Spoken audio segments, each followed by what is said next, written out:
I grew up with a long line of Christian family members, pastors in our past history in our family, and all of my family along the lines have been believers. I've always had a heart for street ministry, rescue missions. There was a Christian dance club called The Flame that used to be downtown Boise. And when I was in high school, some of those ministries kind of changed and things shifted, and it didn't work out the way that I had planned. And at that point, I got very bitter and very angry with churches and with God also. I became suicidal at that point, and one day I had it all planned out. I figured I would stay home from beauty school, and my mom and my dad would both be at work. My brother would be at school. That day, my brother decided that he didn't want to go to school. He wanted to stay home. And he wasn't sick, he just didn't want to go. My mom, where he was never sick and always was wanting to go to school, she decided she'd let him stay home that day.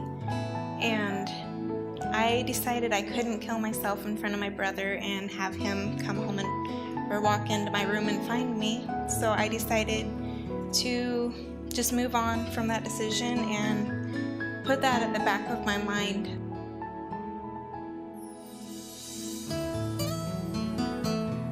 I never planned on doing that ever again. And I know that that was an answer to prayer from my family because they knew I was struggling with a lot of things at that time.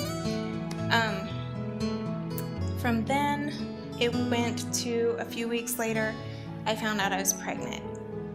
I didn't know at the time that I wanted to commit suicide that I was pregnant.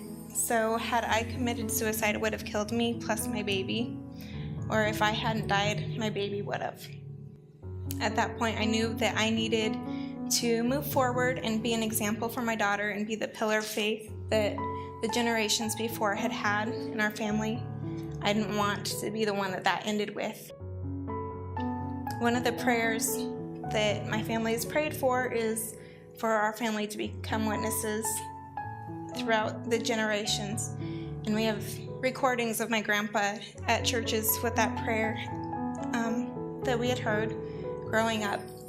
So I didn't want that to end with me. One scripture that's always played a big part in my life was one that my mom had shown me when I was little. And it's Psalms 56:8. You keep track of my sorrows, you have collected my tears in your bottles, you have recorded each in your book.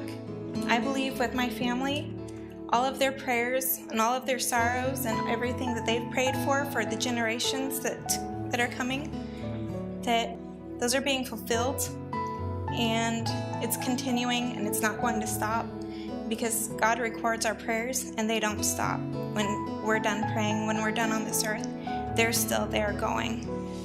And I don't want that to end with my generation, and I pray that it doesn't end with my daughters and it continues through the rest of our family.